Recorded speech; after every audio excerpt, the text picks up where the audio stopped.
Hello coding enthusiasts, welcome back to IMS Coding.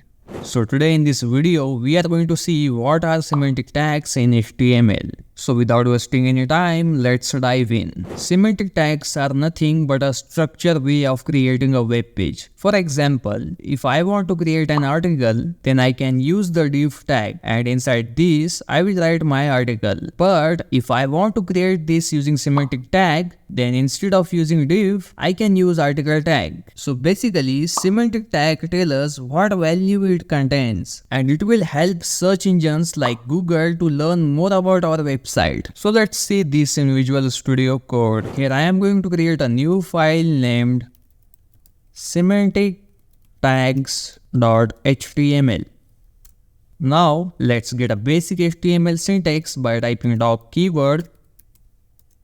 So in the body, I am going to create a new div and inside this, I am writing an article using paragraph tag.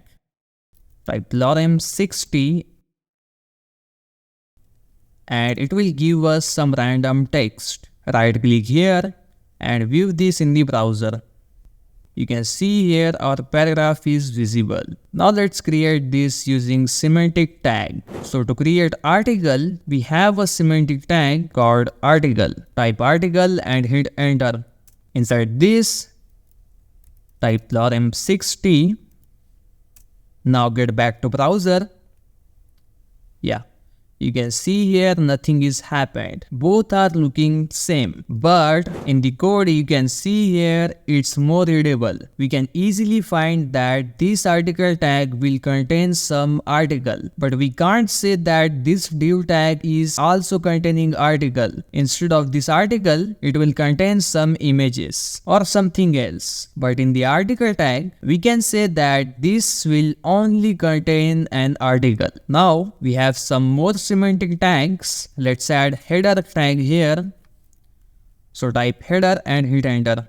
Header is also a semantic tag. If we want to create a navbar, then we will create it inside header tag like this. Nav tag is also semantic tag. We have one more tag called footer. So, footer tag will contain footer of our website. This tag is telling us it will only contain the footer of our website. Now look at this article. You will find all the semantic tags here like article, aside, details and many more. I'll leave the link of this website in the description. Please do check out. Form and table tag is also semantic tag. And you can see here div and span is non-semantic elements. I hope you understood the difference between semantic and non-semantic elements or tags. If you want the source code, then please do check out in the description. If you found this video helpful, like this video and share it with your friends. This video is a part of our HTML and CSS Beginners Guide course, so please do check out our playlist. If you haven't subscribed to my channel, click the subscribe button and press the bell icon. I'll see you in the next video. Happy coding, everyone.